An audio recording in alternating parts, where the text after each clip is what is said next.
Welcome back to The Gay Science, Book 5, and we're going to jump right in with section number 348. Quote, "On the origin of scholars. In Europe, scholars grow out of all kinds of classes and social conditions, like plants that require no particular soil. Therefore, they belong by their very nature and quite involuntarily to the carriers of the democratic idea. But this origin betrays itself.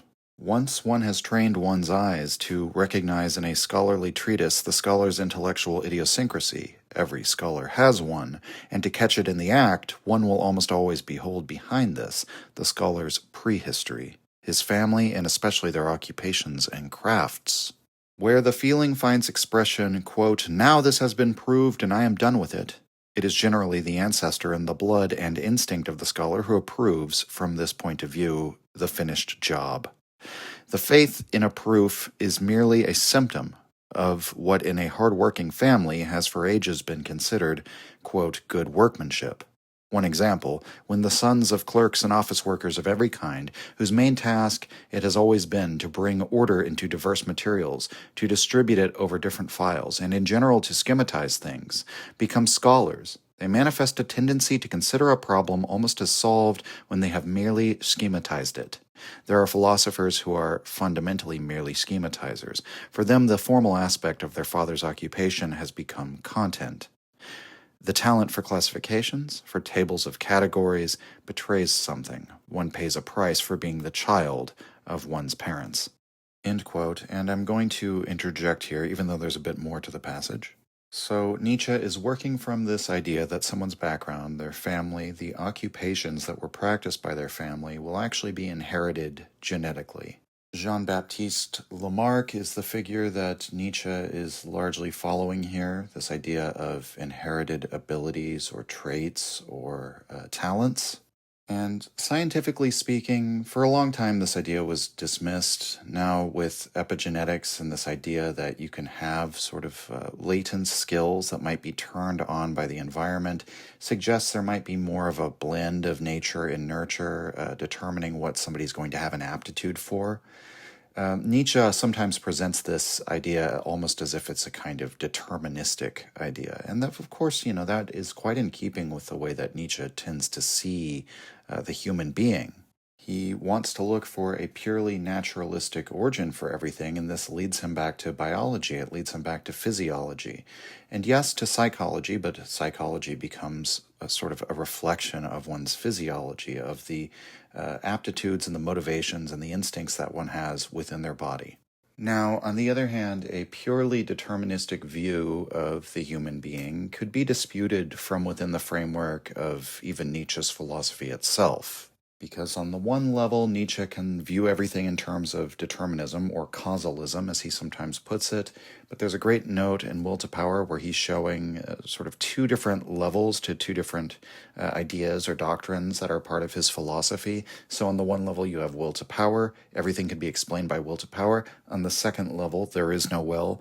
Secondly, we have causalism. Everything can be explained by causalism, but on the second level, there are no causes and no effects at all.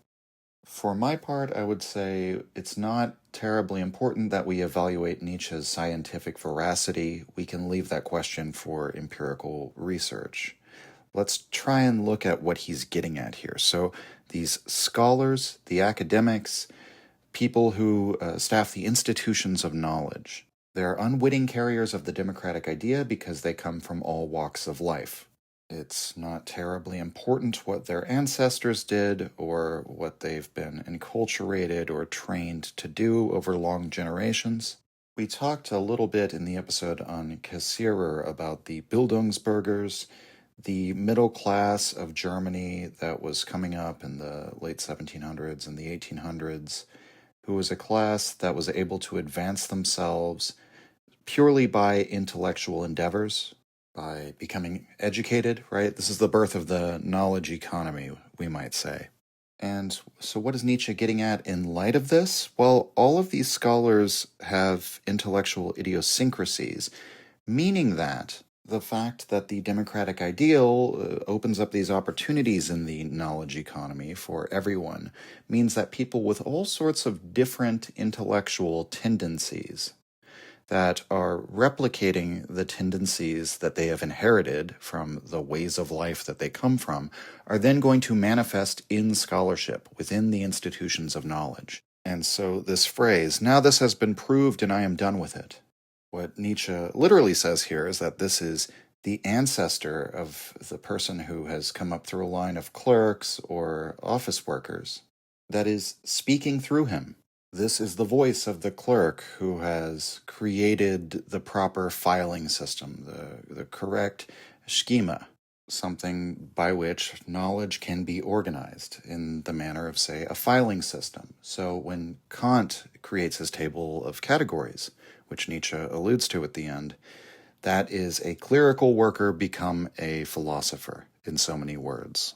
Now, the reason why I say we don't necessarily have to take this in the literal spirit with which Nietzsche meant it, referring to genetics, is that I think we can see this very clearly, that regardless of where these idiosyncrasies come from, we can nevertheless see very clearly that many scholars do have this mindset. You could even take the entire analytic tradition of philosophy as a sort of expression of this mindset. Philosophy as schematizing, philosophy as a kind of being a filing clerk, essentially, of knowledge. But, as Nietzsche is about to say later in the passage, there are more idiosyncrasies yet to evaluate and critique. What is really speaking out of this particular approach to scholarship. And so for me, I think what we need to keep in mind throughout this passage is the idea that the will to truth is the will to power.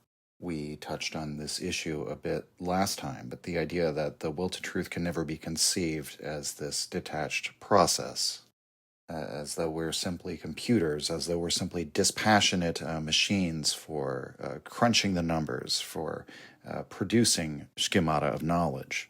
And so there are all sorts of motivations, there are all sorts of drives that exist within the scholar by which we can understand and explain his activity, and so the tendency to have faith in a proof.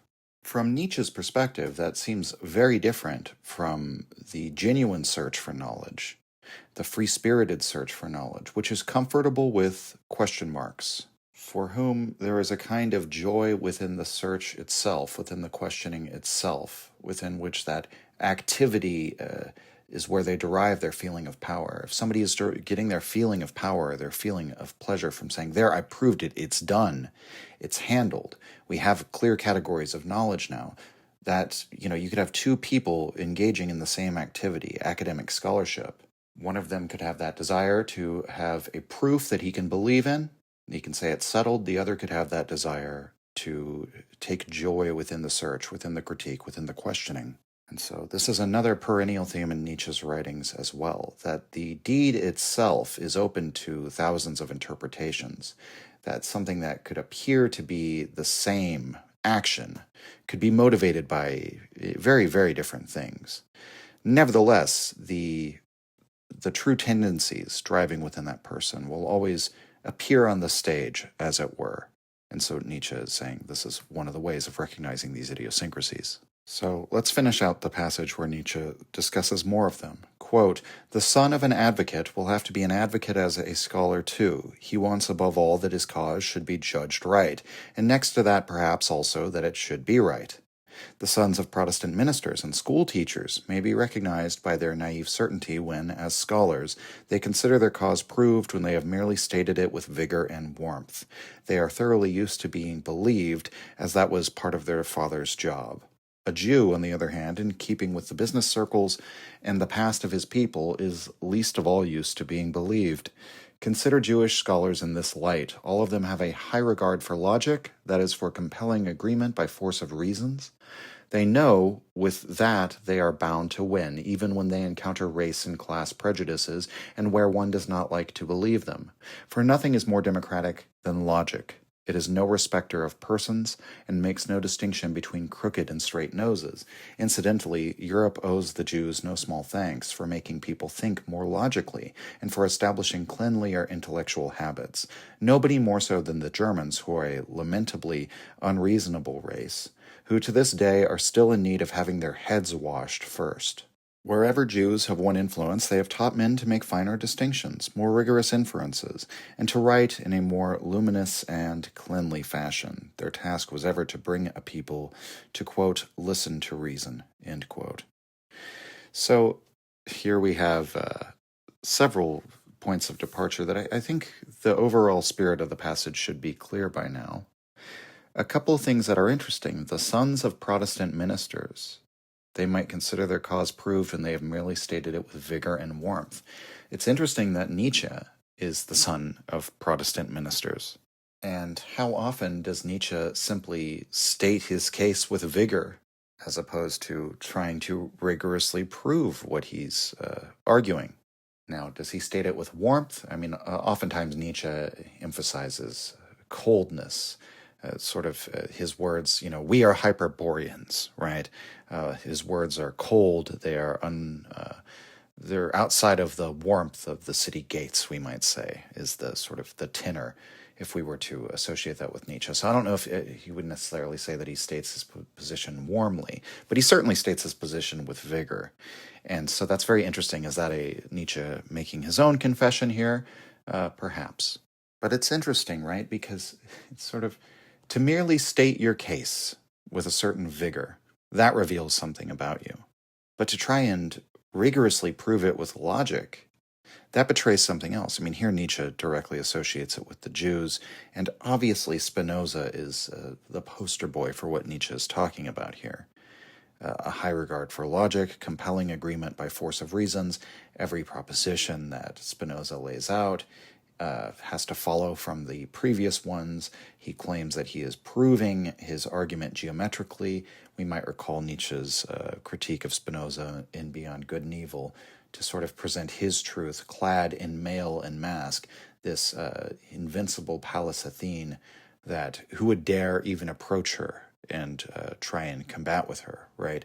It's sort of this, which betrays an inner timidity, or at least that's how he puts it in Beyond Good and Evil. In the very next section that we're going to talk about, Spinoza is brought up again, and there's another sort of, what might we say, an appearance that is a kind of dissimulation, a kind of reversal of what's actually on the inside. We'll cross that bridge when we get to it. The more interesting part of this is the idea that logic is no respecter of persons. And that saying derives from the Bible, from the New Testament. I perceive that God is no respecter of persons. That's Peter. What does that mean in context? It means, well, all are equal in the eyes of the Lord, in terms of we're all equal as being human beings. What nation you're from, what your class or background is, doesn't matter to God. We're all sinners. None of us are more virtuous. No race or nation is more laudable than any other. Well, that's also true of logic. So nothing is more democratic than logic. Why does Nietzsche associate this with the Jews? Well, he says because nobody has trusted them, so they're used to having to prove their case. And, again, you could read a sort of anti-Semitic implication into this, but it's very clear that in context, given the things that were said about the Jews contemporaneous with Nietzsche, he's actually cutting against the grain of the anti-Semitic position, because he's saying they have thoroughly educated Europe. They have introduced cleanlier intellectual habits. He says we owe them no small thanks. So we owe them a great debt of gratitude, especially the Germans, who are a very unreasonable race. So they've taught people to make finer distinctions, more rigorous inferences. These are valuable skills to have, even if the underlying impulse behind it can be explained by, Nietzsche might say, physiology or genetics here, but we might even just say class position. When you learn that you're not going to be believed on account of your race or class, owing to the prejudices of the time, people just won't take your word for it, then you're going to have to prove your case.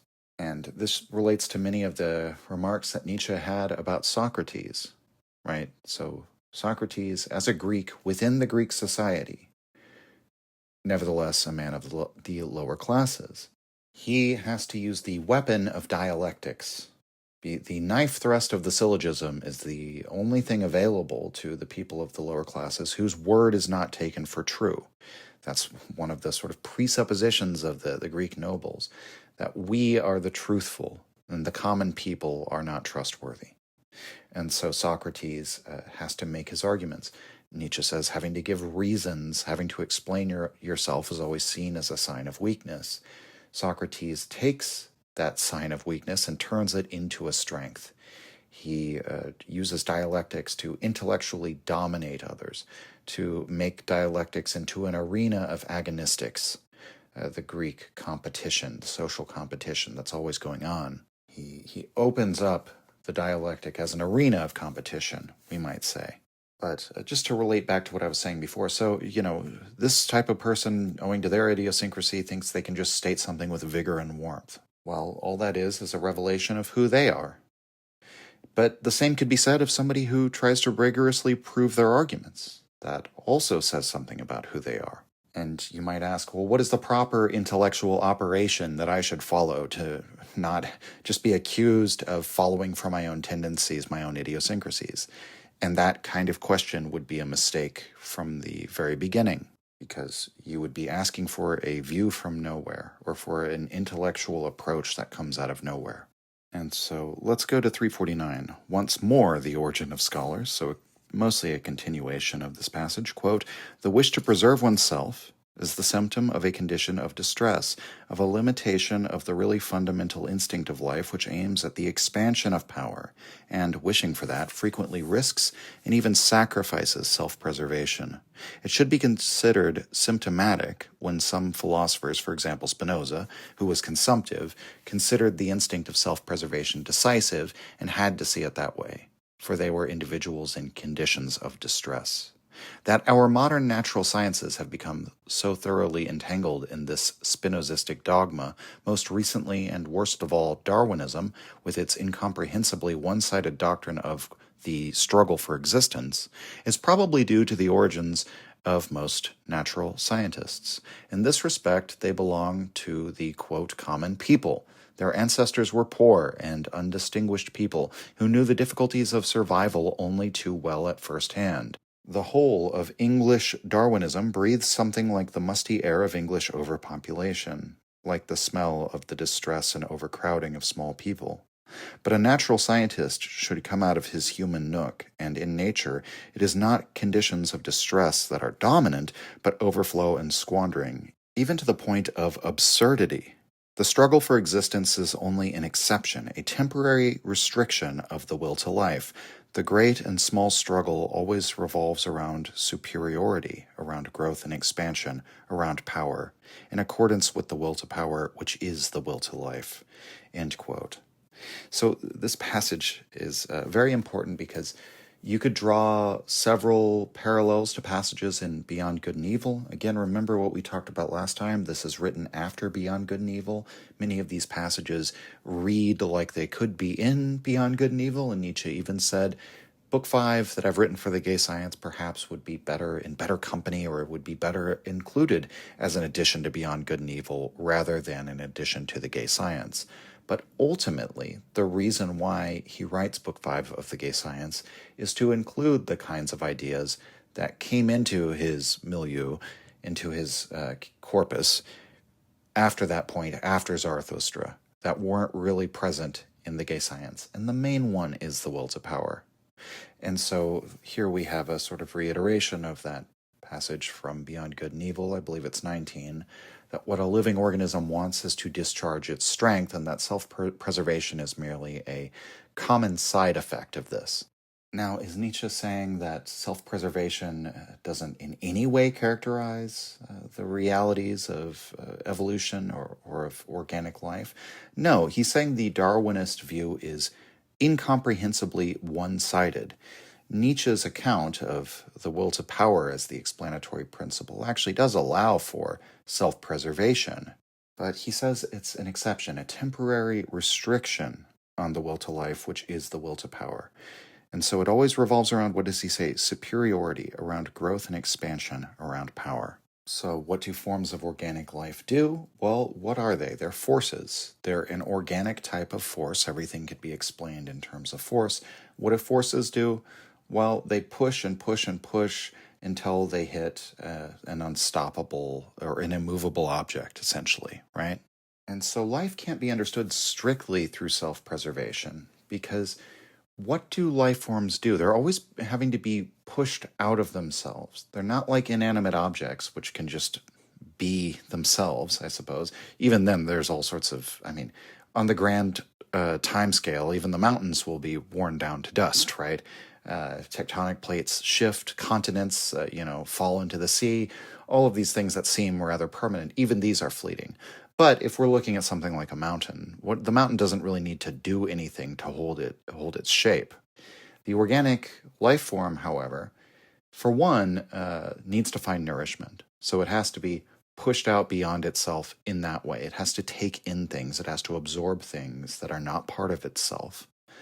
Beyond this, it has to reproduce. And because it itself, any individual organism, any individual specimen will eventually die off, and the species as a whole, if it is to continue, has to be constantly producing new iterations. And we talked about this last time, that if every contest between forces is determined automatically in the inorganic world, this is where will to power becomes explanatory within the organic world, because interpretation has to enter into the picture. The drives have to interpret. You have to decide whether that's good nourishment or bad nourishment, whether that's a good partner for reproduction or a bad one. And so organic life consists of these calculations for overcoming not only the obstacles to all of the conditions of our lives, but also self-overcoming, because each iteration of the species ideally would become healthier, stronger, more complex, more powerful. And we already mentioned Lamarck's competing views of evolution contra Darwin. So Nietzsche is obviously very much in favor of evolutionary theories. It's just that he thinks that the one-sided view of Darwinism, that life is a struggle for existence, that it's the survival of the fittest, that survival is the issue, and not creating better and stronger forms, discharging your strength in new ways, creating new overcomings and new opportunities for overcomings. That's really where the action is in life. Whereas Spinoza, so, why is Darwinism just a species of Spinozism? Because Spinoza held that all things, all phenomena, so living and unliving, what they have a tendency to do, they have this conatus, which is the tendency to continue to exist. So we might say colloquially that the mountain, quote-unquote, wants to hold its shape the same way that that species of animals, quote-unquote, want to continue to exist. And, of course, Spinoza sees everything as part of God or nature, which exists in two attributes that we are familiar with, although God apparently has infinite attributes. But within the physical world, all of these attributes have various modi or modifications. And Spinoza says all of these modes, so all of the various different phenomena that exist, they want to continue their existence as that particular mode. So it's a will to existence. We could even translate it as a kind of will to being, a will to be, to continue to be. But that necessarily carries with it the idea of maintaining the same form that you already are. Why would Spinoza think this way? Well, this is what I alluded to earlier, that it's, the idea that all life is about preservation betrays something. And what it betrays is the sickliness of Spinoza. The fact that he felt himself to be the kind of being who was just rather bad at preserving himself, right? Spinoza dies very young. And so that's his struggle as a consumptive, as a sickly man. How do I continue to preserve myself? And so because that's his struggle, that's the thing that he seeks or that he needs or that he's looking for, is self-preservation. And so that becomes the principle around which all things exist, or by which all things exist.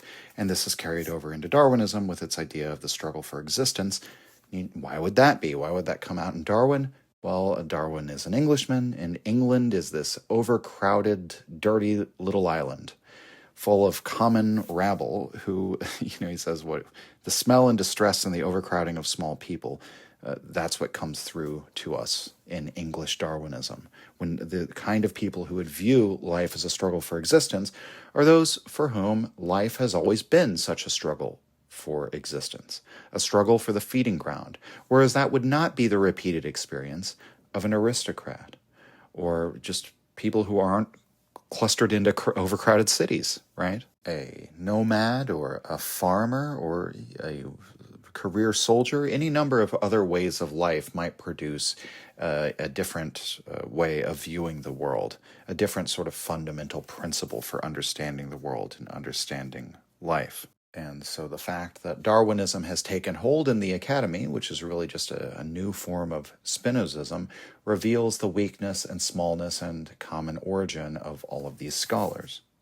But the passage, I think, is more significant for elaborating upon and making explicit Nietzsche's idea of the will to power as the true will to life, not just a will to self-preservation. And you can cross-reference this with Beyond Good and Evil, number 19, and the passage Anti-Darwin, which you can find in Twilight of Idols, and in there's a longer version in Will to Power.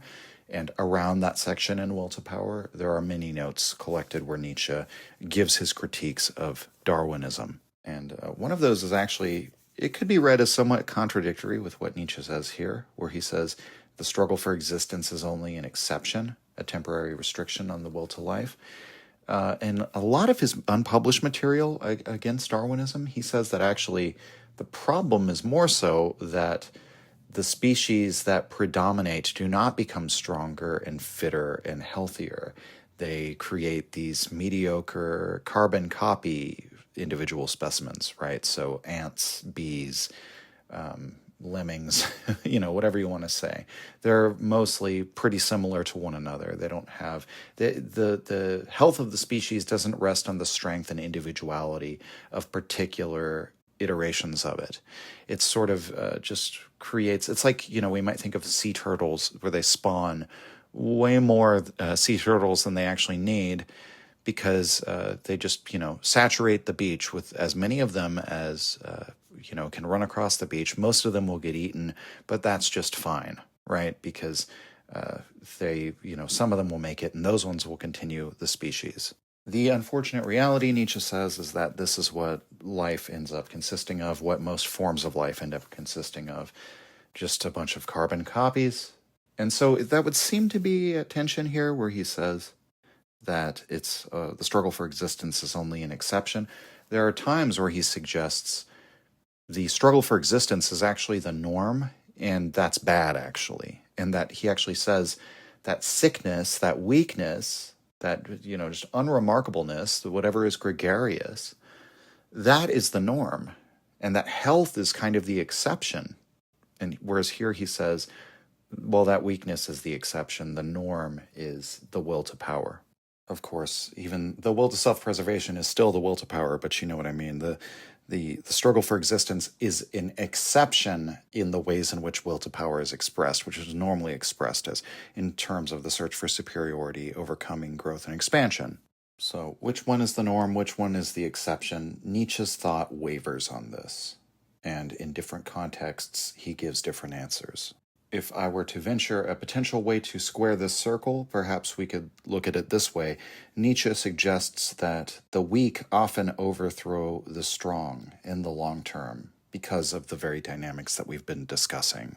They tend to be more clever, more crafty, and they're just more numerous.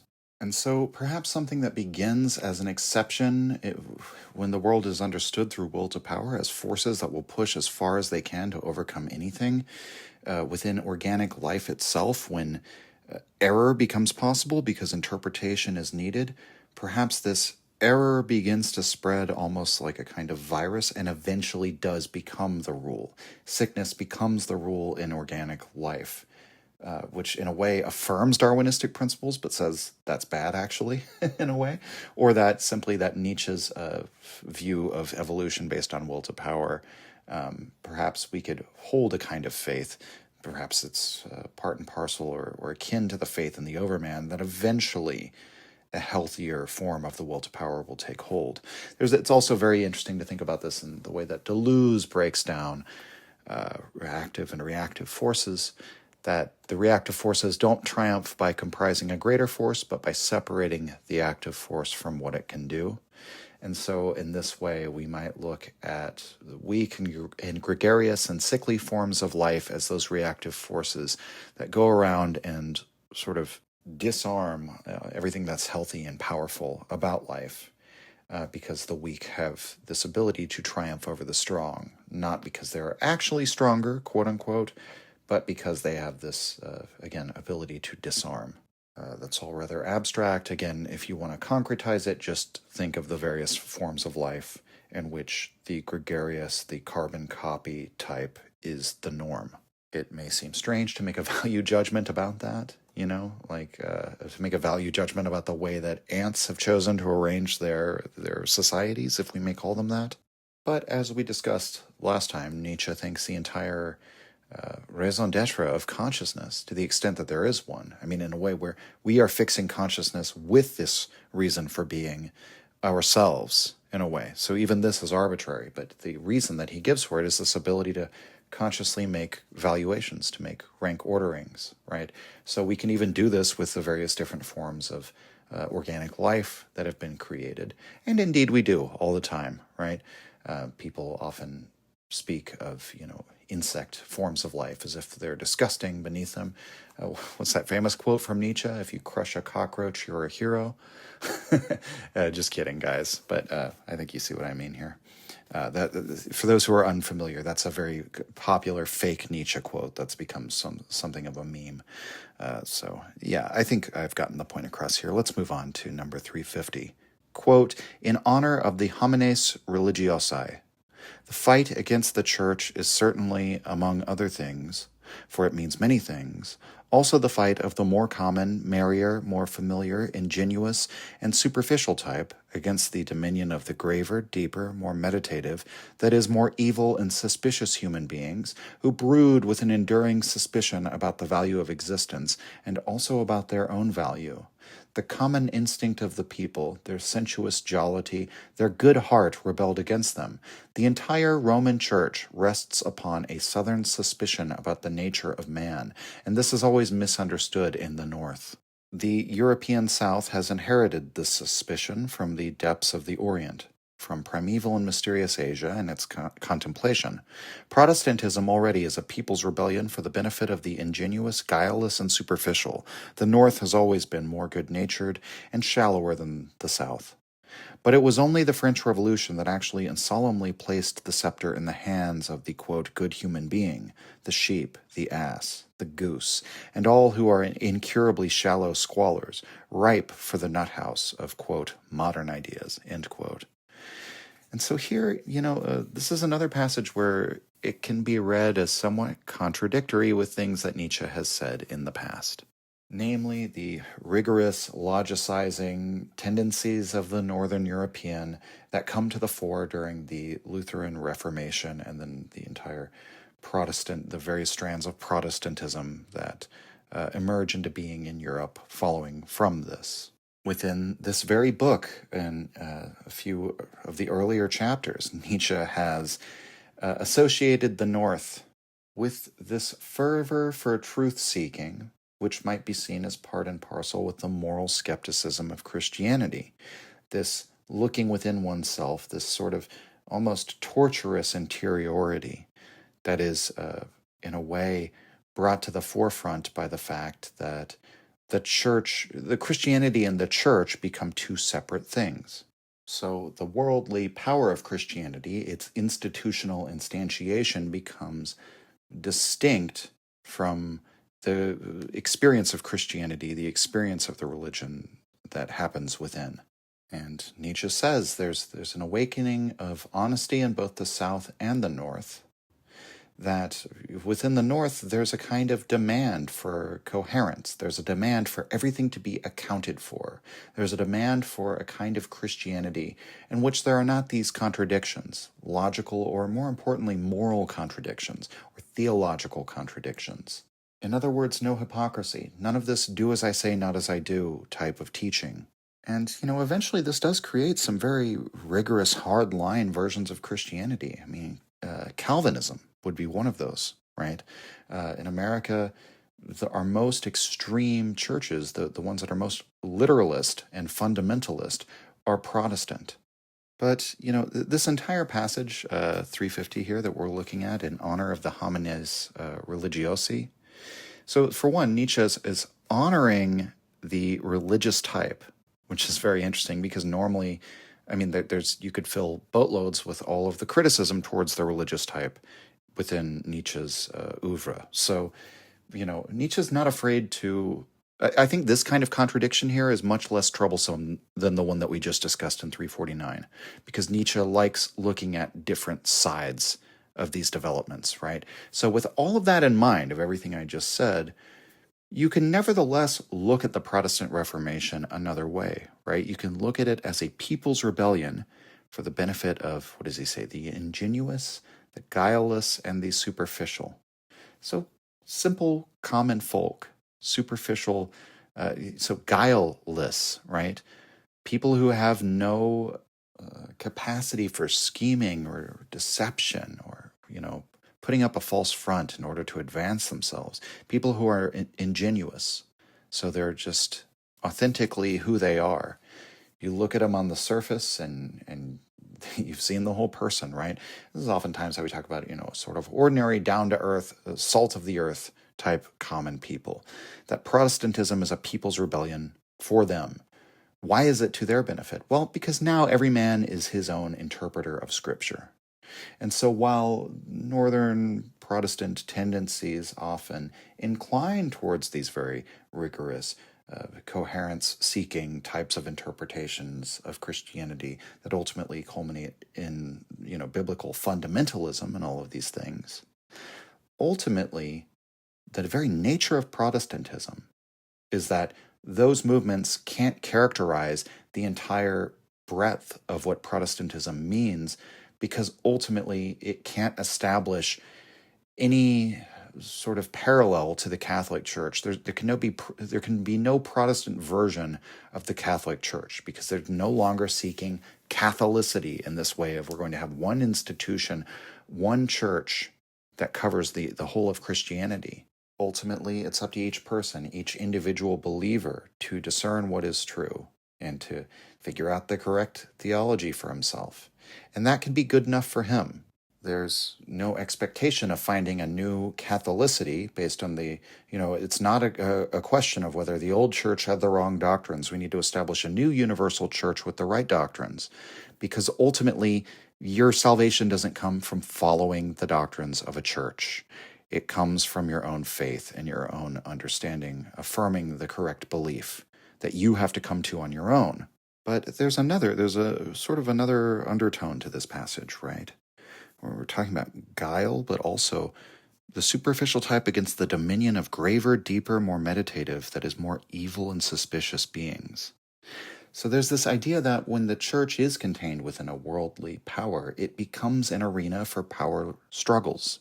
So the suspicion that Nietzsche talks about, that's inherent to the European South, to the Mediterranean regions of Europe, that suspicion is less like the reason why I brought out initially there might be a sort of something that could be seen as contradictory yet again, right? Because now Nietzsche is locating that spirit of suspicion in the South rather than in the Protestant North. He's locating it within the Catholic Church. Well, I think we can interpret that here as essentially being part and parcel with the hypocrisy of the church, almost as an inherent kind of trait of the church. There is more of an acknowledgement of the inherent sinfulness of mankind, the acknowledgement that any worldly power structure will have corruption within it, will have self-seeking, upward-clawing politicians who will become involved with it. And you might say that this is more honest insofar as one will not, from within this mindset, go looking for a pure spiritual teacher. There will be no illusion that your pastor is truly a holy man. Even the popes, during various periods of Catholic history, are not good people, and the Catholic Church will somewhat admit this even today. So for Nietzsche, the nature of the Catholic Church was precisely the depth that he's speaking of, the deeper types of people who constituted the religious type during this time. Their depth is found precisely in the fact that they are Machiavellian, that they do put up a false face, that what you see is a mask, and they have their own plans or agendas, or they have their own personal ambitions. For Nietzsche, that's part of the greatness of the old Catholic Church, in a sense. And, of course, the reference to the French Revolution at the end. Again, a kind of strange parallel with Hegel, where the Protestant Reformation is also seen in Hegel's lectures on the philosophy of history as a prelude to the French Revolution. Of course, for Hegel, that is a positive development, even if it happens via negation. For Nietzsche, that is a negative development. That's preparing us for the nut house of modern ideas, the insanity of modernity. Okay, let's move on to 351. Another surprising passage, or another instance of Nietzsche flipping the table over. The passage is called In Honor of the Priestly Type. Quote, I rather think that it is precisely from what the common people take for wisdom, and who today is not common people, this clever bovine piety, peace of mind, and meekness of country pastors that lies in the meadow and observes life seriously while ruminating, that the philosophers have always felt most remote, probably because they were not sufficiently common people or country pastors for that. It is likely that they of all people will be the last to learn to believe that the common people could possibly understand anything of what is most remote from them.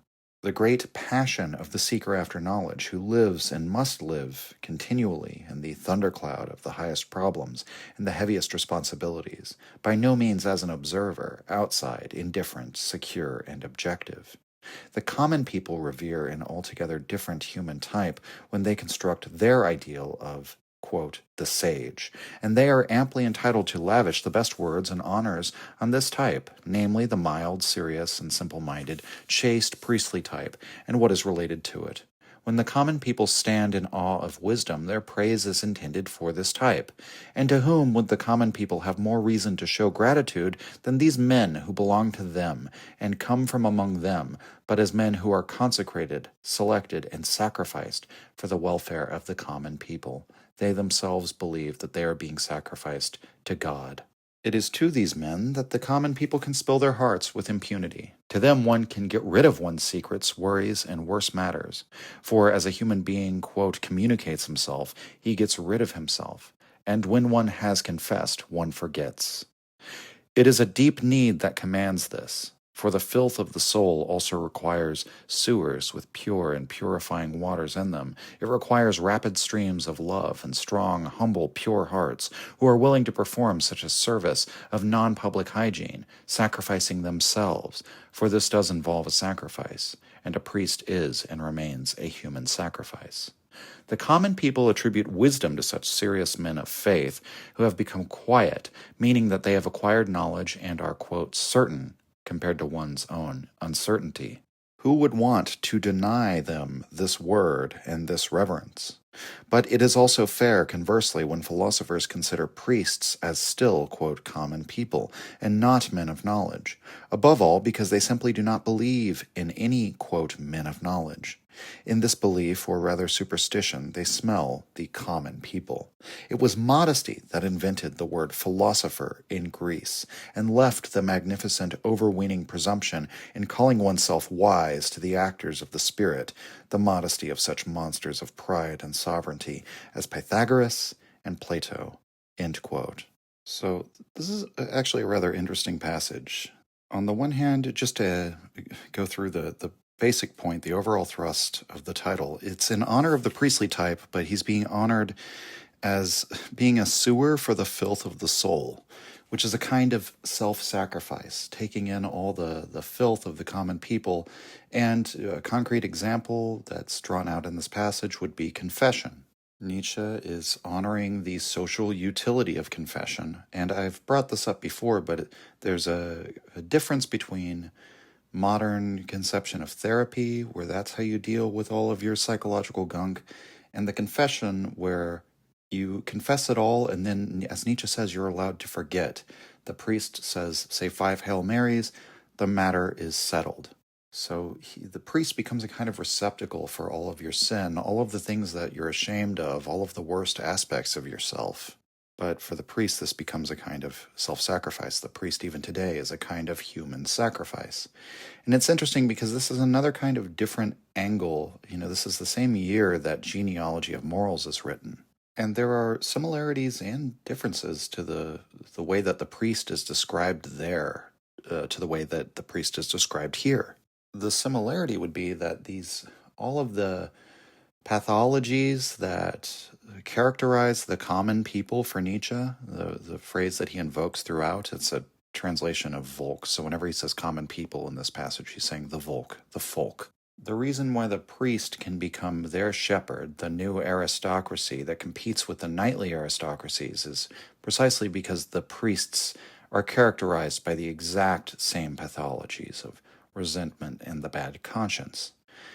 The difference here is that the priest the social utility that he seems to be serving is allowing people to get rid of all of those pathologies and psychic gunk, we might say, whereas the account in Genealogy would suggest that the priest exacerbates it and makes it worse in many ways. Now, probably both are true, right? The priest disseminates this sickly religion of guilt and ressentiment, but he also provides people the safety valve for dealing with the potentially destructive or inwardly harmful aspects of all of those pathologies by allowing them, just by taking their confession. And so the passage is ostensibly in honor of the priestly type, but the way that Nietzsche honors them is somewhat tongue-in-cheek, we might say. Nevertheless, this social function is rather interesting philosophically because it also relates to the genealogy and what he says about forgetting as an active and positive force. It's beneficial precisely because the priest allows the common person to forget, confess, and then forget. Another interesting point, the common people attribute wisdom to the priests because they have acquired knowledge and are certain compared to their own uncertainty. And this is a point maybe to make a reference to True Detective here, right, where the famous scene where Rust Cole and Marty are watching the evangelical preacher, and Rust says that the confidence that he projects is really the power that he has over the common folk, over the Volk who are watching his presentation. And that's because he absorbs all of their doubts. And that is a powerful thing. I saw a video the other day by Paul Vanderklay. And Vanderklay is a Calvinist pastor or preacher. And I do want to convey that I have a lot of respect for him. He created Estuary, which is a discussion group that I think is a very wonderful thing that he's done. And I very much enjoy some of his interviews and the way that he engages with people. I find his content interesting. But it was funny because he was talking to someone, or somebody had written him a question asking, what do I do? I've gone to church, or I want to go to church, but I'm not sure if I actually believe. I'm not sure if I actually have faith. And Vanderklay's answer to him was that, well, you go through the motions, you do the thing, you take these actions, you live a certain way, and, I can't guarantee you that you're going to have faith from that, but many people do. They develop or they acquire faith from doing this. But the reason why I bring this up is because he said, I am absolutely certain that there is a life beyond this one. He projected this absolute certainty. He says he knows. He says it's not even a matter of faith for him. He claims he knows for certain. And I can imagine that would be very comforting to someone. He was kind of presenting it like, how much more will you be rewarded if you do all this, if you live the Christian life, even though you don't have faith in it? Because your actions kind of reveal that you're willing to wager your life. Maybe he didn't invoke Pascal's wager, but in that kind of sense, your actions suggest that you're willing to wager your life on this, even if technically speaking you don't, feel it inside or something like that. And so even though I just said I have a lot of respect for Paul Vanderklay, to tie this in with what Nietzsche is saying, it's the projection of confidence, and that's what the common people take to be wisdom. And in actual fact, it's very similar to the kind of, what would you say? There's a reason why where does the word con artist come from? He's a confidence artist. He's a confidence man. that is primarily how you get people to go along with these like fraudulent business deals and things, because just by projecting confidence, that can be incredibly powerful. Again, I'm not just trying to make a banal point about, oh, Christian preachers are all just con artists, but that just how powerful the projection of certainty, the projection of confidence is. When someone projects that, people naturally want to follow them, and it can even be seen as evidence of a kind of wisdom that they have knowledge that you don't. Their certainty shows they know something that you don't. But Nietzsche, the really interesting part of this passage is where he says, the philosopher doesn't really believe in any men of knowledge. So these people who claim to have a kind of confidence or certainty, who claim to know something that you don't, the philosopher has always been somewhat suspicious of. And this is the typically Nietzschean turn in the passage, where he's been saying one thing throughout, and then he says, but it's also fair to raise the other side of this, right? This is why the philosophers have always been distrustful of the so-called wisdom that the common people hold up. But what exactly is Nietzsche saying here when he says that philosophers are suspicious that there are any men of knowledge? Well, he brings up Plato and Pythagoras. In the case of Plato, it's really clear what he's saying insofar as Socrates, the central figure of Plato's dialogues, says that he is aware of his own ignorance. I only know that I know nothing, right? Not a direct quote from Socrates, but all of you claim to know things that you don't know. I'm just as ignorant, but at least I know that I'm ignorant. I don't claim to know things that I don't know. And that attitude you can find among many philosophers, by the way, when you have, even pre-Socratics and sophists. You have Protagoras saying there are two sides to every issue, anything can be argued. Or you have Democritus saying that truth is in the depths, that truth is something that, like the absolute truth, the elusive truth with a capital T, is not something that man can discover because of the fallibility of the human mind and the shortness of a human life. But he also mentions Pythagoras, who, what does he say, specifically left the magnificent overweening presumption in calling oneself wise to the actors of the spirit. What does Pythagoras say about the philosopher when he's questioned about what this word means? He says that there are three types of people in the world, that life is like one of the great games that the Greeks play, that they busy themselves with, and some come to bet and wager and make themselves rich, some come to participate for fame and the glory of a crown, and some, who are by far the best, come merely as spectators to observe and to inquire into the nature of things. And those people are akin to the philosophers.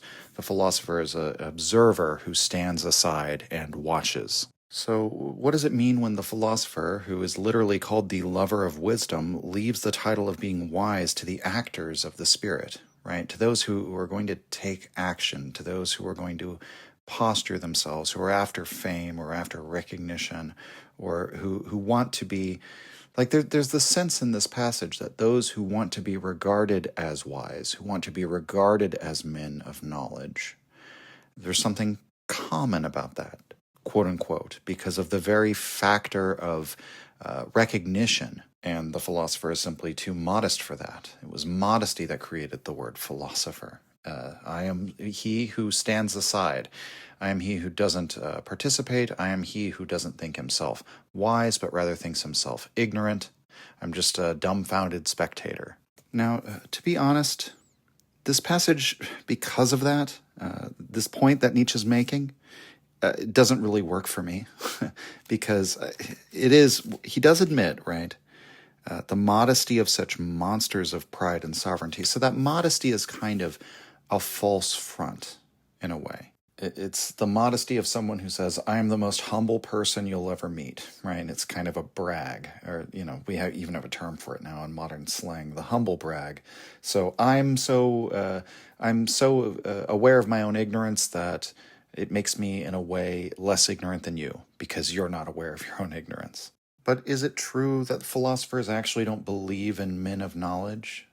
I mean, if we take that sentence on face value, I'm just not sure that's true. Maybe just in the very specific sense that Nietzsche's talking about it here.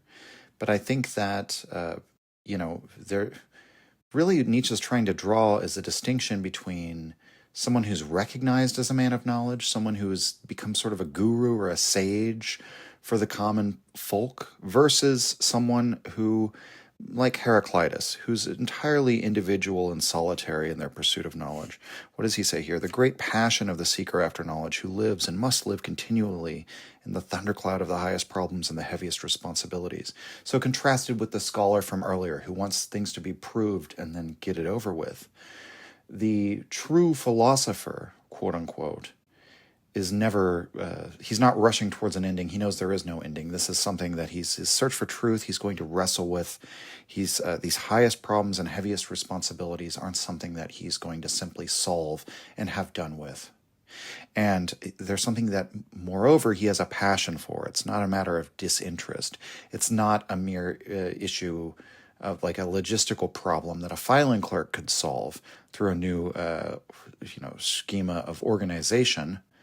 It's a matter of passion. It's something that he has no choice but to wrestle with this because that's who he is. That these questions aren't something he can merely stand aside from, but something that he is an interested party. He is a passionate reasoner. And we've brought this up many times in the past, but as we all know, Nietzsche doesn't think that there is such a thing as a dispassionate search for knowledge. Passion and the search for knowledge are intertwined.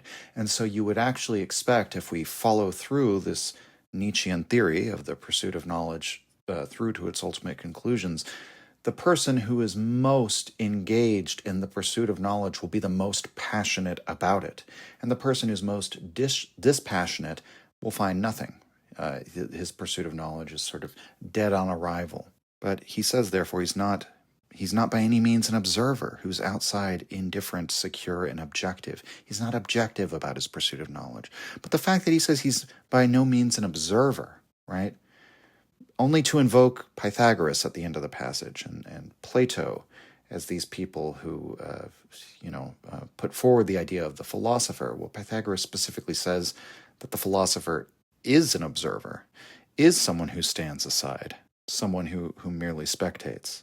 And it makes me wonder if there's a polysemous use of the term philosopher in this passage, if at the beginning he's speaking of the true philosopher, whereas at the end he's just talking about the first people who coined the term, many of whom, like Pythagoras and Plato, Nietzsche has a rather negative opinion of. But as I said before, the passage just doesn't work for me in at least in this sense in the discussion of the philosopher, because I just find it very hard to believe that the philosopher actually doesn't think there are men of knowledge. Again, if we look at what perhaps a man of knowledge is seen as being to the common people, then yeah. But is Heraclitus, did he not believe there were any men of knowledge? Well, perhaps he thought he was the only man of knowledge. But nevertheless, that means there are men of knowledge. There's at least one, right? If this is if the philosopher's modesty is actually the modesty of a monster of pride, well, then it's not really modesty that invented the word philosopher in Greece. There actually would be the presumption that Plato is a man of knowledge, Socrates is a man of knowledge. Even if they emphasize something different, they too become actors of the spirit within this formulation. And so, the general ideas that are presented in this passage, the priest is somebody who is selected out of the common people, who represents a sort of sage among their ranks because of the confidence, the certainty that he projects. That's a very useful part of this passage. The idea of, contrasting the philosopher who has no concern with appearing as a man of knowledge before the common people, often emphasizing his ignorance or his modesty. Again, this distinction between noble and base, right? We have the priest as the sort of base type and the philosopher as the noble type, at least ostensibly. But the specific claims he makes about the philosopher, I think it's a little bit on shaky ground. This is, when people invoke the unsystematic nature of Nietzsche, I think this is what they're pointing at, is that sometimes these passages are just little self-contained meditations that I think if Nietzsche had maybe been a little bit more strenuous about seeing how these ideas relate to his broader canon, at least in this instance, he would have seen that he's kind of, again, contradicting himself here. I mean, really what I'm thinking of, what's been in the back of my mind this whole time, is that aphorism, ancient pride, which is earlier in the Gay Science, where he says, we can scarcely imagine just how much pride there was in the philosopher when he said that most ordinary men are slaves. There are far more slaves than you even know. Only the man of knowledge is not a slave, right? Only the philosopher, the man of wisdom, we might say, rather than knowledge. And so, again, Nietzsche likes to take things, pick them up, look at them from different perspectives. So maybe it's just a different perspective on the philosopher, but it's a bit troublesome for me because I think, at other times he has presented the philosopher as a figure of great pride. I think the more interesting meditations in this passage are on the figure of the priest. So with that, we will move on to 352, quote, "How morality is scarcely dispensable. A naked human being is generally a shameful sight. I am speaking of us Europeans, and not even of female Europeans.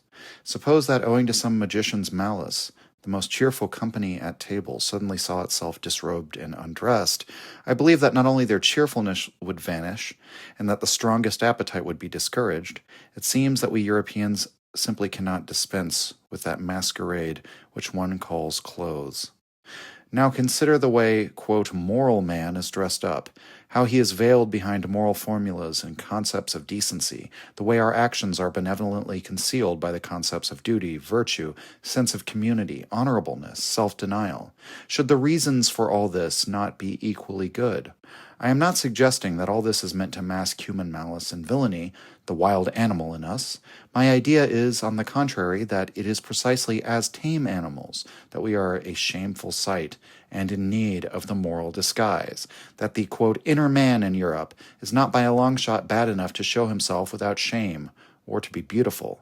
The European disguises himself with morality because he has become a sickly, crippled animal that has good reasons for being, quote, tame, for he is almost an abortion, scarce half made up, weak, awkward.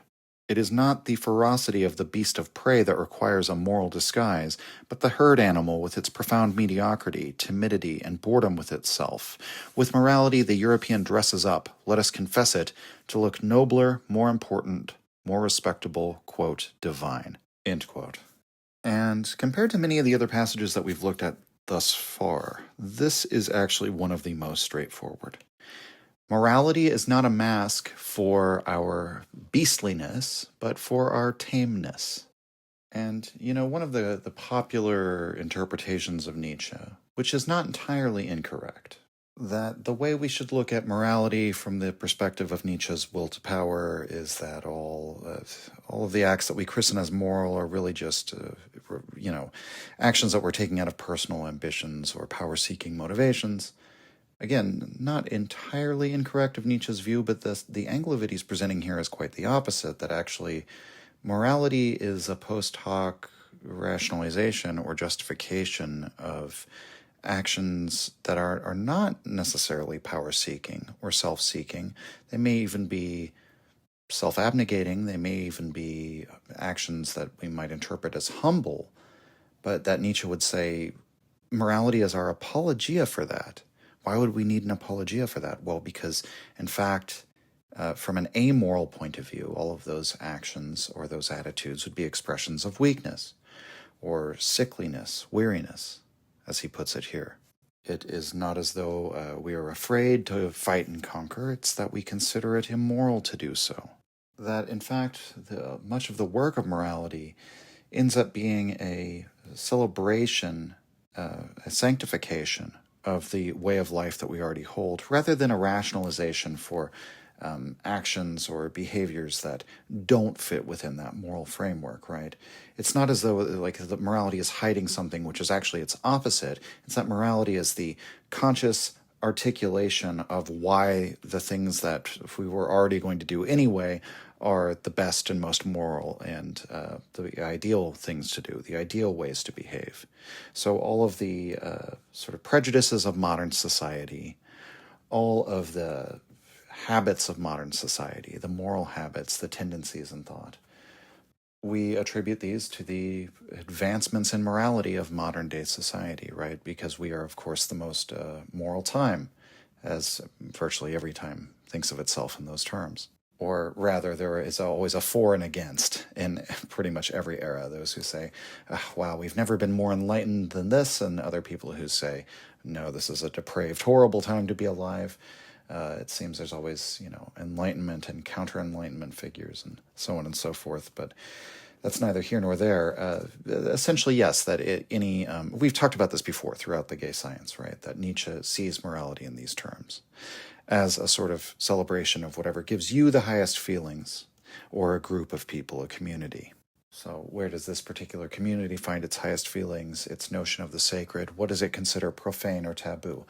All of these things are a revelation about, we might say, the physiological realities, yes, but also the pressures that were on this community. What is the geographical reality? Who are its historic enemies? What are the problems that they usually face? What are the attributes of their environment? All of these things are reflected in their morality. But essentially that, yes, the way of life is primary. The value for life ultimately decides, as Nietzsche says. And so the passage is on how morality is scarcely dispensable. So Nietzsche, the immoralist, the person who campaigns against morality, admits we can't dispense with morality, and if for no other reason than that it covers our shame. And this does seem to be a specific dig at modern European morality, because presumably a healthy morality would be an expression of a healthy way of life. Perhaps we just always need to cover over the brute, naturalistic reality as to why we live the way we do, why we act the way we do. And so, yes, morality is the clothing for the naked shame of our drives, of our unconscious contents, our instincts. And unfortunately, the modern-day Europeans' instincts are sick and weak and just softened, exhausted, we might say, by Christianity. And, for Nietzsche, that would be the main issue, the devaluation, right? Not to speak of the ascetic ideal. And so with that, let's move on to 353. Quote, on the origin of religions. The distinctive invention of the founders of religions is first, to posit a particular kind of life and everyday customs that have the effect of a disciplina voluntatis, a discipline of the will, and at the same time abolish boredom, and then to bestow on this lifestyle an interpretation that makes it appear to be illuminated by the highest value, so that this lifestyle becomes something for which one fights and under certain circumstances sacrifices one's life. Actually, the second of these two inventions is more essential. The first, the way of life, was usually there before, but alongside other ways of life, and without any sense of its special value. The significance and originality of the founder of a religion usually consists of his seeing it, selecting it, and guessing for the first time to what use it can be put, how it can be interpreted.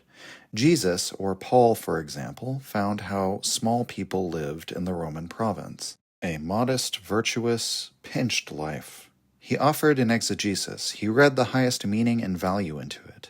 And with this, also the courage to despise every other way of life, the quiet Herrnhut fanaticism, the secret subterranean self-confidence that grows and finally is ready to, quote, overcome the world, that is, Rome and the upper classes throughout the empire.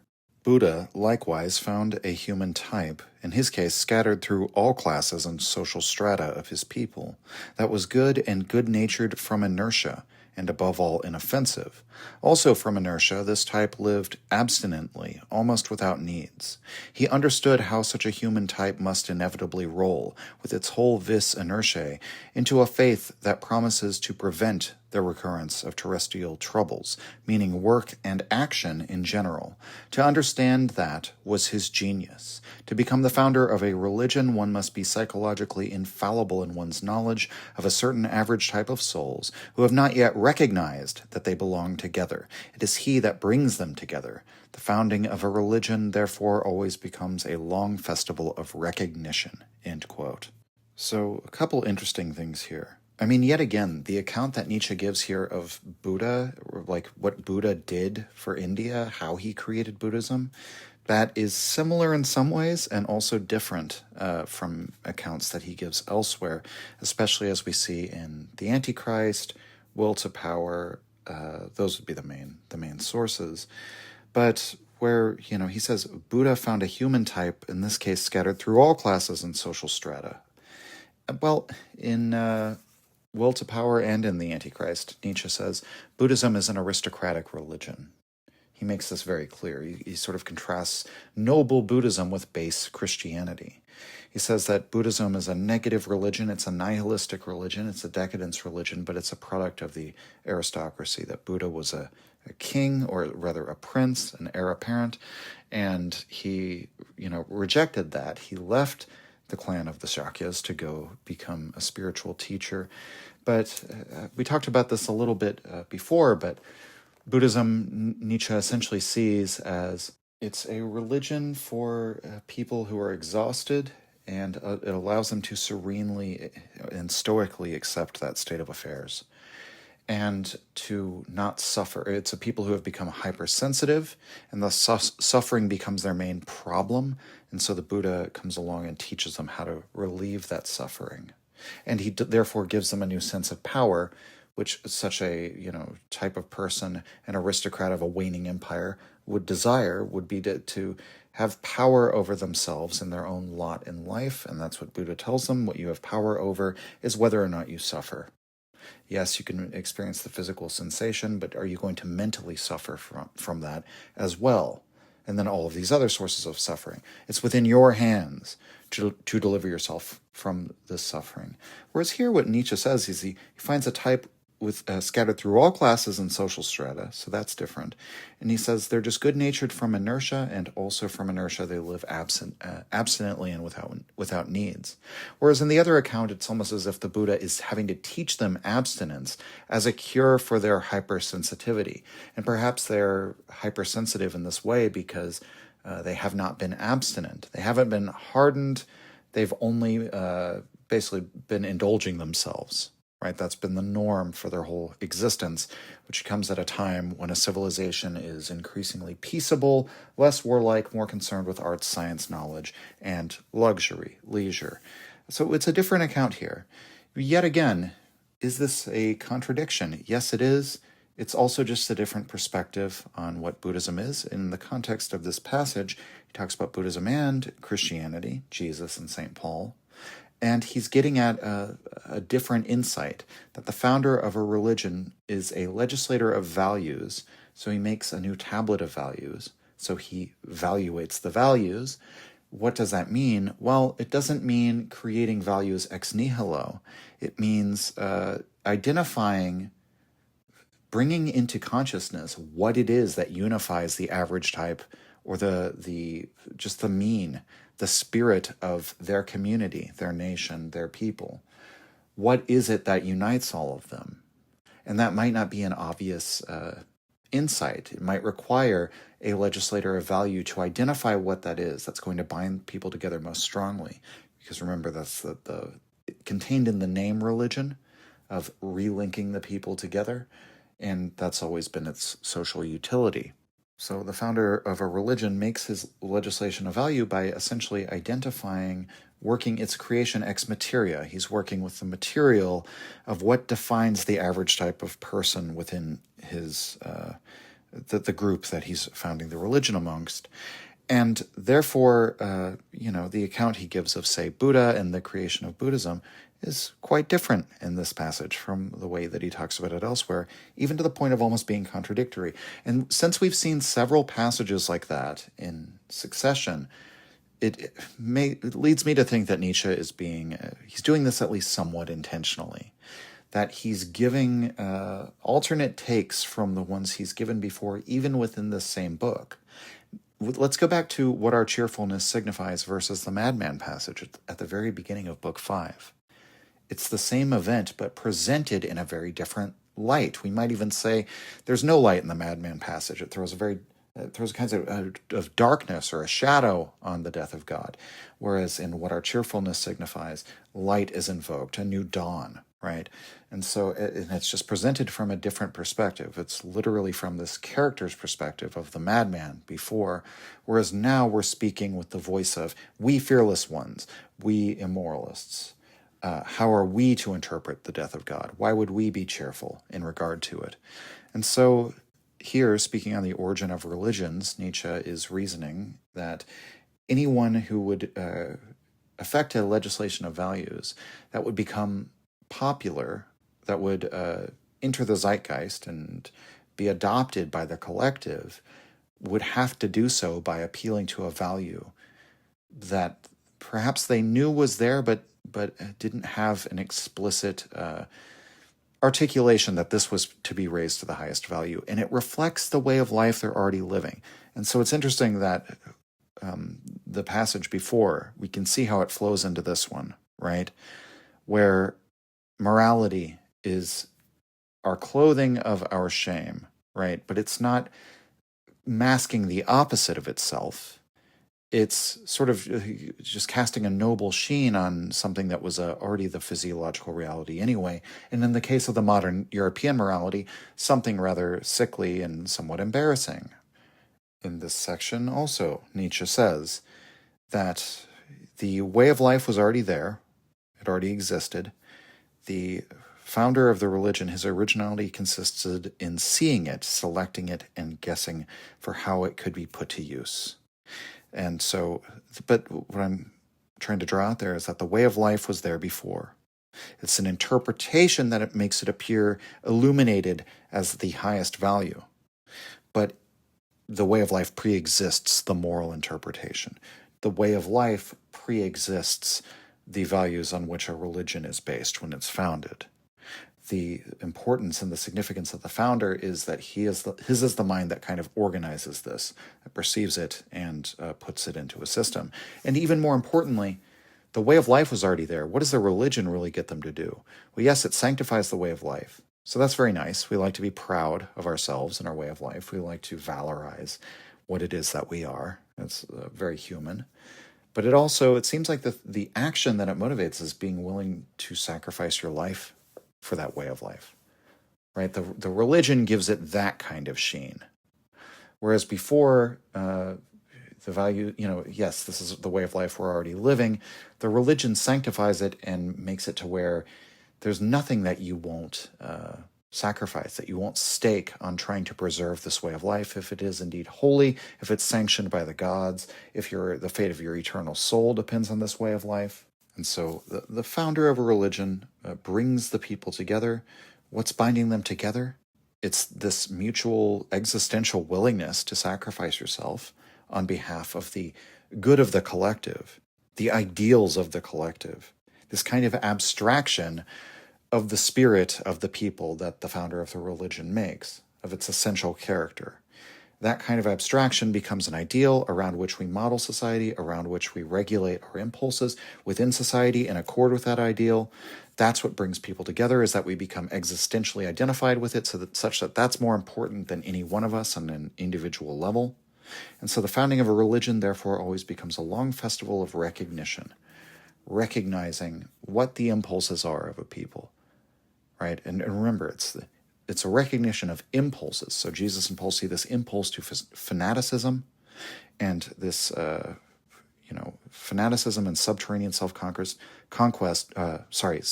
self-confidence that grows and grows until it's finally ready to overcome the world, to conquer the world.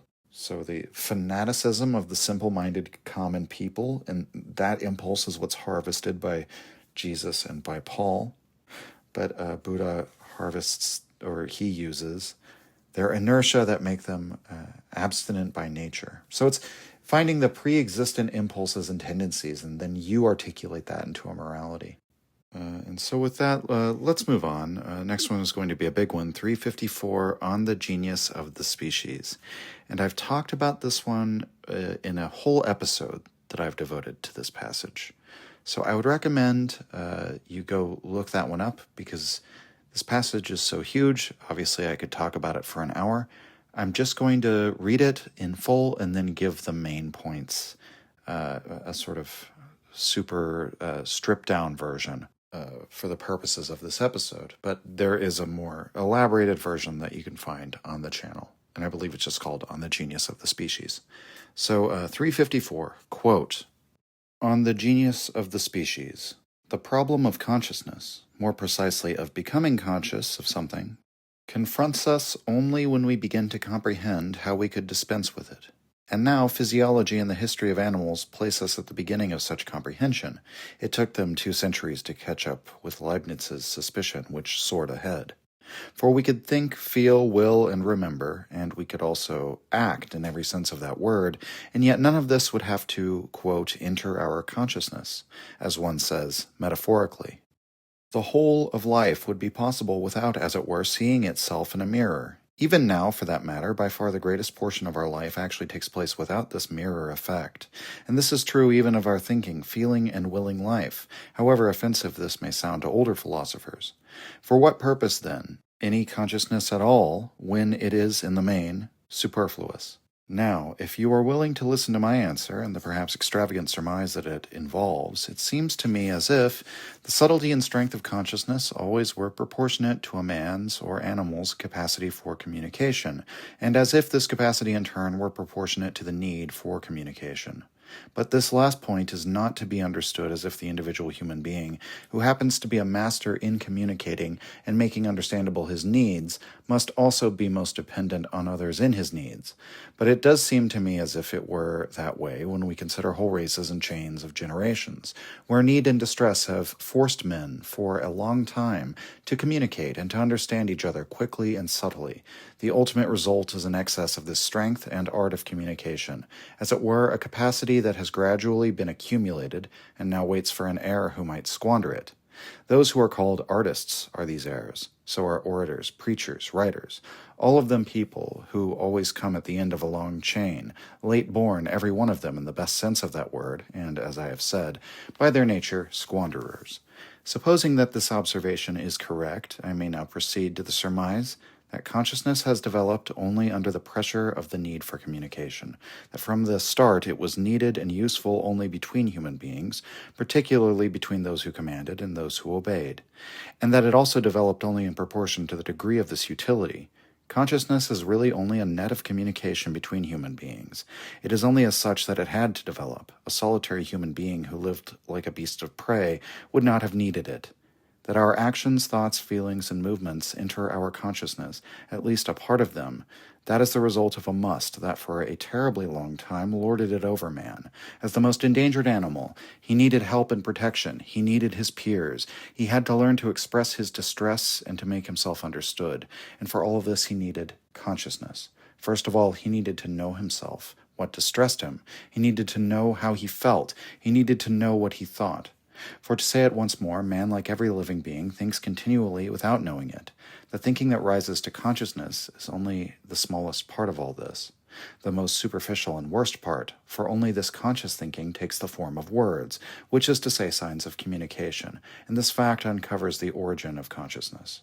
In brief, the development of language and the development of consciousness, not of reason, but merely of the way reason enters consciousness, go hand in hand.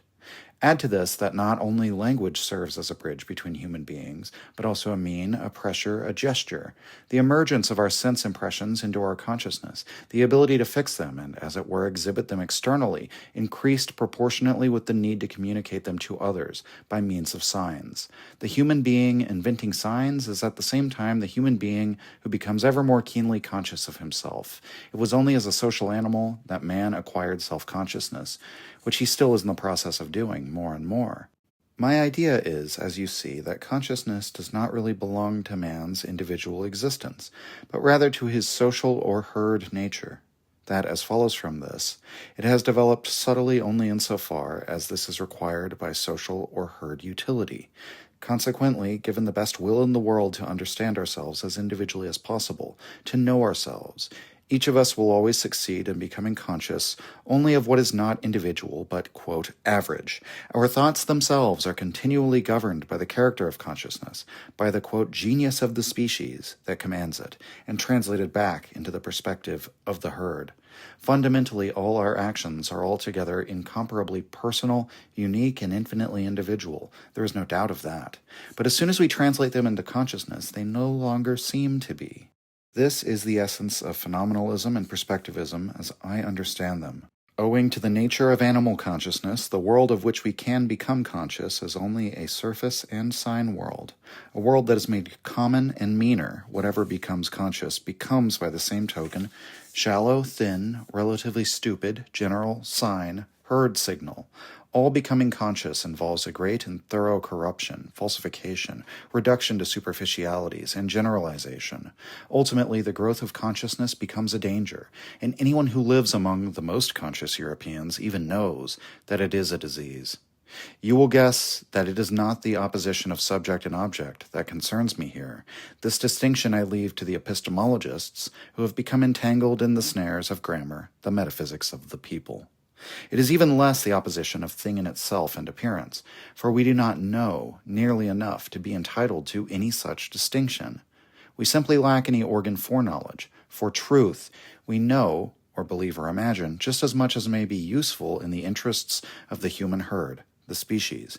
And even what is here called utility is ultimately also a mere belief, something imaginary, and perhaps precisely that most calamitous stupidity of which we shall perish some day. End quote. So the problem of consciousness, which Nietzsche then clarifies as the problem of becoming conscious of something, which puts the terminology more into the sense of a process rather than this thing, this state called consciousness. So what would provoke this process of taking something which we might imagine most of organic life can exist without seeing itself in a mirror, Nietzsche says. The problem of consciousness becomes clear when we see that it doesn't seem as if it is essential to life, so we must ask again, what provokes something becoming conscious? What provokes it being brought into this mirror of the self, knowing, say, what distresses it? What good does it do me to know that I am in distress? In fact, one could argue that it would actually be to my detriment to know that I am in distress, whereas the organism that's just living in an immanent now without any kind of self-image or a sentience on a level that we would have, perhaps could be distressed and yet not know it. So what good does it do us? Well, Nietzsche's surmise is that it only really does us some good insofar as we can communicate it to others. That seems to be the utility of consciousness, and therefore consciousness itself is only a net of communication between human beings. So consciousness exists for the purpose of language. Consciousness exists in order to create this conceptual world, this sign world. So this code of signifiers that can conjure a general idea that, is an approximation of perhaps specific circumstances. As Nietzsche says, it always falsifies, it generalizes, it superficializes everything. That's what happens in language. And why? Well, because we have no organ of knowledge. We have no organ of truth, as Nietzsche says, which means that these signs aren't created in order to approximate an objective world or to be facsimiles, imperfect facsimiles of a perfect ideal or something like this. This is where Nietzsche mentions at the end our metaphysicians getting caught up in the rules of grammar. As Cassirer said, it is language that creates this distinction between being and becoming.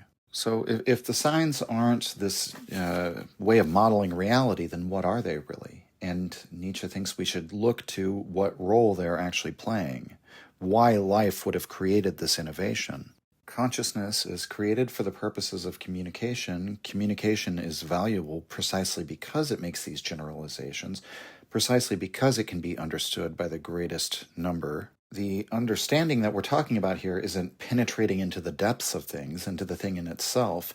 The understanding is more of a functional understanding, the level of understanding that we need in order to coordinate, in order to do things, in order to participate in group activities, group goals. So the purpose of language isn't to translate what is individual or peculiar to us. I mean, to that extent, the signs would become useless because the more peculiar its meaning, the more specific to a certain kind of experience that is not universally shared, the less it can be transmitted.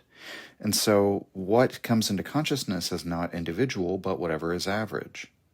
And therefore, whatever becomes translated into language, whatever in our feelings or ideas or our experiences that we put into language, it suddenly is translated into the perspective of the herd, as Nietzsche says. And a lot of this passage may be, So from the broader standpoint of what's going on in the gay science, this is another division between noble and base. Language itself, consciousness itself, is made base here. It's made common. Whereas whatever we might say, like inner experience or whatever you have inside that can't be translated into language, and then also whatever is unconscious, whatever is unintentional, whatever is unique and specific, whatever is perhaps instinctual rather than something that has to be consciously intended and contrived, all of that is placed on a sort of on a more noble level, because that's more exceptional, it's incomparable, it's unexchangeable. And this is perhaps one way Nietzsche has of accounting for why he is locked in a struggle with language so much of the time, why he says we really ought to free ourselves from the tyranny of words, because so long as we compel our thought to follow these grammatical rules, or insofar as we have to filter our thoughts into language to make ourselves be understood, we have to realize that something will be lost there. And what Nietzsche is saying here is it's precisely what is most noble, whatever is incomparable, extraordinary, whatever stands out. That, unfortunately, is going to have to be put into language which sees things from the completely opposite perspective, and which may even be hostile to the exception, to the extraordinary, and so on. And so Nietzsche's philosophy, in some sense, is destined to always be at war with not any particular language, but with language itself, because we have to use these signs and signifiers, which, at least to some extent, put us into the perspective of the herd. And then consciousness itself, from this perspective that Nietzsche's offering us, in some sense is an organ, not an organ, but a function of the brain that has a kind of herd utility. And so whatever is conscious, he says, is the smallest part of us, and it's the most superficial and worst part. Whatever is done consciously is done badly, and whoever is most conscious is probably the person who's worst off.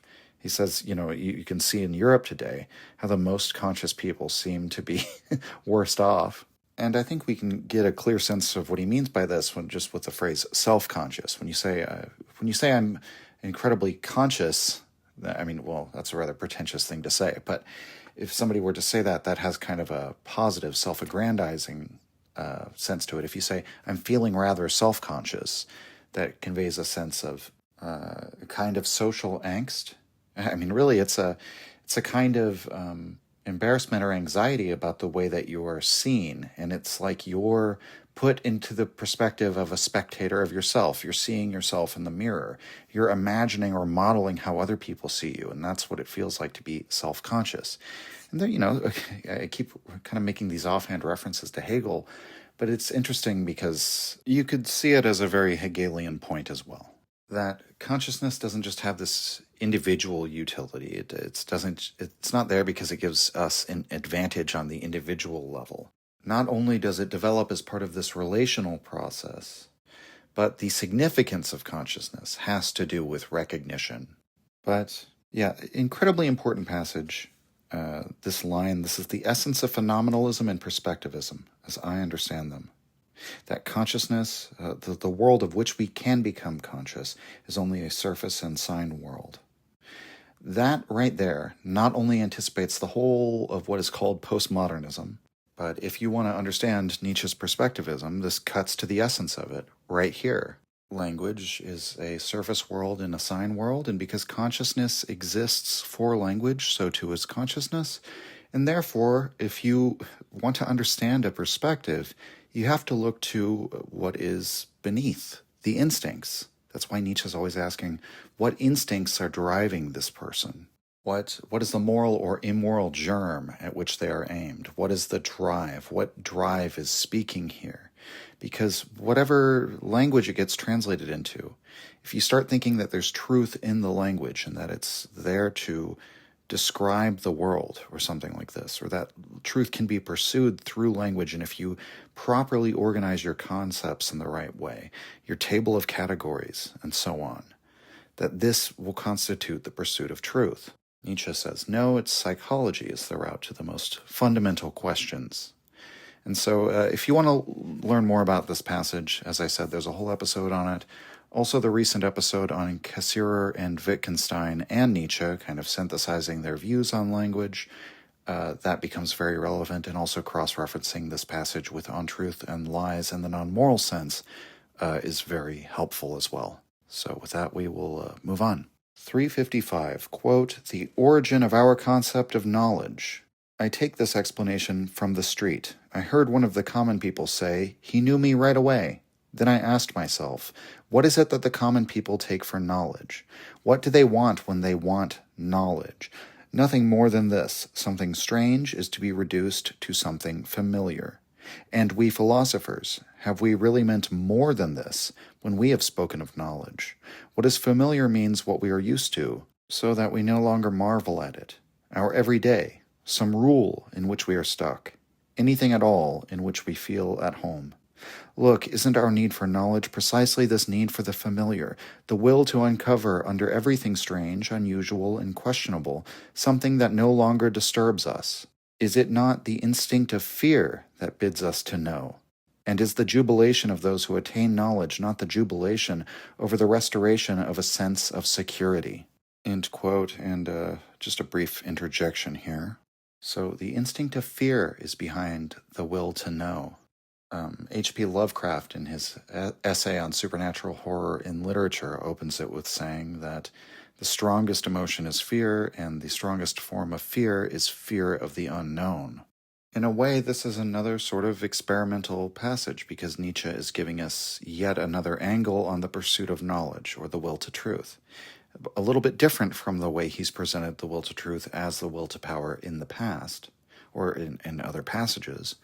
Because even though you could still see what he's saying of the will to truth being the will to power in this passage, it would be will to power in the sense of, well, the self-preservative instinct. Remember how he described self-preservation earlier. The struggle for existence is a temporary restriction on the will to life. And so here, having a restoration of one's sense of security seems to be more within that sort of reactive thought pattern, which is the way in which it's different from the way he might describe this elsewhere, is in the sense of the will to truth as a will to schematize, to volatilize perceptual metaphors into a schema. So in other words, to know, quote unquote, but not really knowledge, again, of an objective world, not knowledge in the sense that we normally think of knowledge, but knowledge in the sense that we are given the ability to grasp nature. Or sometimes Nietzsche uses the language of attaining a mastery over nature. Again, this is referring back to the idea of being able to consciously make a revaluation, the ability to consciously interpret. And so here, which could be seen as an active thing, right? Here it's presented more as something that's reactive. But knowledge being what's familiar, I mean, this is the idea that, essentially consciousness evolves as part of this net of communication between human beings. And what do we begin to do? We begin to sort of map out all of these conceptual categories. We take every phenomena, every experience, we class it under some sort of general category or subcategory. We make it communicable. We make it a sign, which is exchangeable. And then that thing becomes known and understood and familiar. And simply by giving it a name, in some sense, it becomes more familiar, and therefore it's somewhat safer, at least understood. That's why people, that saying, you'd prefer the devil that you know. So even if it's the devil, you would prefer a version of the devil that you understand, perhaps have a name for, perhaps know the rules of how that devil operates, versus, to reference Lovecraft again, perhaps Nyarlathotep or Cthulhu are the devils you don't know, that are totally beyond human comprehension, totally indifferent to the fate of man, not invested in our personal lives or our sins the way that the Christian devil is. Perhaps it's better to go with the devil that you know. So there's a kind of safety and familiarity, which makes sense just from an evolutionary standpoint of mapping the conceptual territory. And so what do the common people take for knowledge? Well, this sense of familiarity, but the philosophers, have we meant more than that? And the implication is not really. We reach up into the metaphysical ether in order to produce all of these concepts and then group them into tables and categories and so on and so forth to map the conceptual territory. And we can relate this back to what we were saying earlier in the earlier passages, the first ones we read about the scholars, the person who just wants to be able to have his proof and say, there it is solved. We can see echoes of that in this idea of the pursuit of knowledge out of a desire for a state of security. And let's continue with the passage here. Quote, "Here is a philosopher who fancied that the world was known when he had reduced it to the idea. Was it not because the idea was so familiar to him, and he was so well used to it, because he hardly was afraid of the idea any more? How easily these men of knowledge are satisfied. Just have a look at their principles and their solutions of the world riddle with this mind. When they find something in things, under them or behind them, that is unfortunately quite familiar to us, such as our multiplication tables or our logic, or our willing and desiring, how happy they are right away. For what is familiar is known. On this they are agreed. Even the most cautious amongst them suppose that what is familiar is at least more easily knowable than what is strange, and that, for example, sound method demands that we start from the inner world, from the facts of consciousness, because this world is more familiar to us. Error of errors. What is familiar is what we are used to, and what we are used to is most difficult to, quote, know. That is, to see as a problem, that is, to see as strange, as distant, as, quote, outside us. The great certainty of the natural sciences in comparison with psychology and the critique of the elements of consciousness, one might say with the unnatural sciences, is due precisely to the fact that they choose for their object what is strange, while it is almost contradictory and absurd to even try to choose for an object what is not strange." End quote. So Kaufmann says that the philosopher who fancied the world was known when he had reduced it to the idea, perhaps Nietzsche speaking of Hegel, although he says the passage is surely meant to be applicable to more than one philosopher, and I would agree. I mean, Schopenhauer also has the book, The World as Will and Idea, sometimes translated as Will and Representation. But, we also have Berkeley and his idealism. Many philosophers, you could argue that all of philosophy is reducing the world to an idea, insofar as when Spinoza says the world is God or nature, he's taking, the world, the totality of being, the entirety of the cosmos, the whole canvas of reality that we can't conceive. It's infinite in its scope. We can't fit the whole thing into our brain. But when you call it God or you call it nature, you give it another conceptual signifier, which God and nature are not really much better known than just quote-unquote the world. But I think you know what I mean, because we've associated certain traits and attributes with God, of being a personal being, of being a sort of father, being a sort of judge. It's very clear that that's not what Spinoza's God is, right? But by calling it God, it gives us kind of an image. Maybe it's the image of the white-bearded old man in the Sistine Chapel, which is not really what God is. But even that right there, right, that image is at least giving us some way of grappling with an infinite concept, which is ultimately forever beyond our comprehension. It makes it more familiar by putting it in the form of an image. And so the philosophers, when they discover something behind something or beneath something, that they can say, even... I do this all the time on the podcast, right, where it's like, okay, well, Nietzsche says behind all our actions are drives. And then we can give all sorts of images and descriptions of what drives are. But it's sort of taking the whole breadth and scope, the complexity of human life, and giving you a sort of a mnemonic or a heuristic for understanding it through this series of ideas. And even that is a falsification. I would freely admit that. But what you're trying to do is put it into, you're trying to give people some way of seeing it as mapped territory, right? And all the time, I mean, how do you teach something that's very abstract? You appeal to concrete examples. Nietzsche, he gives this advice in his one of his letters, his 10 rules for writing, which I've always thought of, I should maybe do a video on. That whenever your point or the thrust of your argument is more abstract, you must appeal more to the senses. And so that's Nietzsche there saying that for the purposes of communication, perhaps rhetorically speaking, it's just going to be a stronger argument, a more evocative description if you were able to stimulate the senses. Because the senses, when you put it into those terms, are going to be far more familiar than some like rarefied metaphysical concept. And I mean, this is just it has to be said, this is a general skepticism towards knowledge, which follows from what Nietzsche just said on the genius of the species. Because I should have mentioned it at the beginning, the origin of our concept of knowledge is in scare quotes.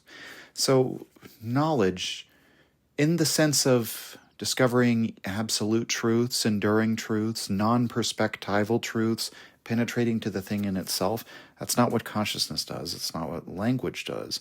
What are we actually trying to do? We're trying to map conceptual territory using this code of signifiers, this superficial sign world of language, in order to live in what is familiar. But that has nothing to do with, again, we don't have an organ of truth, right? That has nothing to do with breaching through to the way things, quote unquote, actually are. And one of the most important aspects of this passage, actually, is where he's talking about the when we think sound method demands that we start from the, quote, inner world, from the, quote, facts of consciousness, because this world is most familiar to us, error of errors. So, I mean, many philosophers do this. You could argue Descartes does this, right? You can say that Descartes applies a methodology of doubt, but ultimately he doesn't doubt his consciousness. He takes that as axiomatic, as the thing that's indubitable, that can't be doubted. So from this inner experience of consciousness, I know that I think, therefore I know that I exist. What Descartes' actually looking for is some axiomatic certainty. He's looking for an axiom. And what is an axiom? That's something that where you can have a sense of security. No matter what, I have this axiomatic belief in my own existence as a conscious being. Schopenhauer would be the other example, as somebody who looks within and says that we can know the inner content of ourselves, being both an object in the world and the thing doing the representing of objects. We're the only object of whose inner content we are aware, and therefore we can know that within us is will, therefore within everything is will. And, Nietzsche, I think, is taking a shot at Schopenhauer for that. But what's interesting, why is it the error of errors? I mean, we see the one error is in assuming that what is familiar is what is known. When he says what is familiar is just simply what we're used to, that doesn't mean it's actually known, quote unquote. Again, speaking here of knowledge in the sense of an absolute truth or absolute knowing or something like this. But it's the error of errors because what we are, there's a sense of the familiarity of ourselves and our inner experience, our inner world, that is so close to us that there's a great passage from the preface of Genealogy where he says, we are strangers to ourselves, we men of knowledge. How could it be that we could ever know ourselves? We are farthest from ourselves. And what he means by that, well, it's precisely the way he puts it here. To really know something, and Kaufman points out in the footnote, it's actually an interesting parallel to Hegel. I'll just read what he says, or what he quotes from Hegel, where Hegel says, quote, what is familiar is not known simply because it is familiar. So, Nietzsche may have been taking a shot at Hegel, but it seems that Hegel preempted him. But the other quote that Kaufman gives from Hegel is, quote, to comprehend what is the task of philosophy. So to comprehend what is. And that is an element of Hegel, that it's just simply being conscious of something or aware of something doesn't constitute an understanding of it. An understanding of something is on another level from that. And what is that other level? Well, in Nietzsche's view, which is who we're concerned with here much more than with Hegel, is to really be able to comprehend something means to be able to treat it as a problem. And that's why often what is so familiar is, in a way, the least known because it's just taken for granted. As I often say, it's just, the air you breathe. It's not something you tend to notice. It's why the Christian value system has to have the pagan Hellenic Greek value system raised in contrast for us to even be able to discern the character of those values, because otherwise they're just taken for granted as just the truth, as just the obvious moral truth that we all believe in. You have to raise that point of contrast. And then so too with the facts of your inner experience. That's something that's so close to you that, Nietzsche actually does present it as a problem, right? So there's that passage in Beyond Good and Evil, number 16, where he says, to raise the proposition, I think, contains within it a whole series of daring assumptions, many of which are by no means just immediate certainties. But to even say, I think, presupposes that you know what thinking is. How would you know what thinking is? Well, you would have to be able to contrast it with, say, willing, feeling, or presumably any number of other inner states. What is the difference between thinking something and feeling something, or willing something and thinking I'm going to do something? How do you make those distinctions?